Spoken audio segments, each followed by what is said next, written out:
solidarité à l'Ouest. Il y a la conscience d'appartenir à un même monde, qu'on appelle l'Europe faute de mieux, de partager un même destin, et c'est un engagement qui ne coûte rien.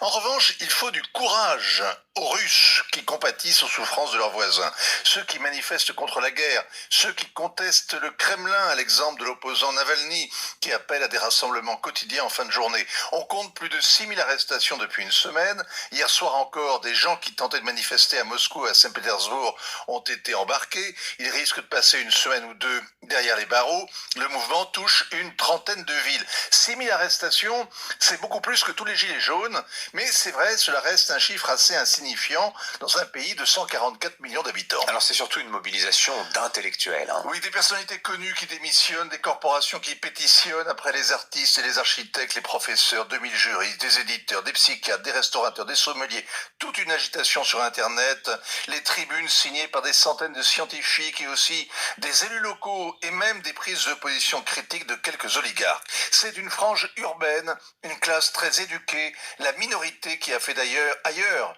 ce qu'on a appelé les révolutions de velours, de couleur. Elle ne pèse pas lourd face aux pays profonds, la Russie qui se tait et reste légitimiste. Et donc, cette agitation suscite un profond scepticisme. Eh bien, les sceptiques ont tort. Et la meilleure preuve qu'il faut prendre cette contestation au sérieux, c'est que le pouvoir prend les moyens de l'étouffer. Ah oui, et le signe le plus tangible, c'est la censure qui se renforce en Russie. Alors, il y a d'abord les mots interdits. On interdit de parler de la guerre, sous peine d'être accusé de diffuser des fake news.